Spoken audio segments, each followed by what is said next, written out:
Ready to discover the world of video learning with Edpuzzle?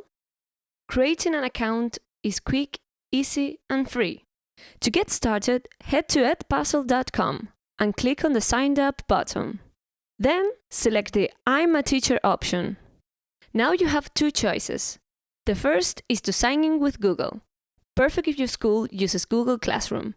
All you have to do is click on the Sign in with Google button and select your Google account. The second option is to sign up with Edpuzzle and create a username and password.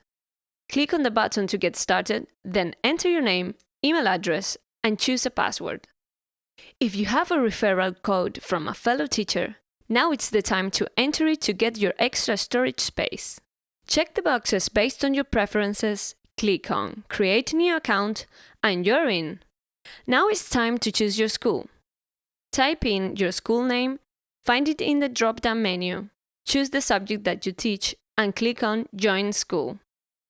If you're the first teacher from your school to sign up for Edpuzzle, or you are a private tutor, a homeschool instructor, a corporate trainer, or currently unemployed, just select the Add New School option and enter your information.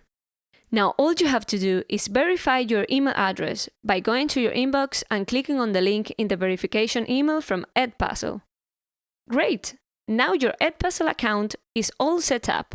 Don't miss the other videos on our YouTube channel to learn how to make any video your lesson with Edpuzzle.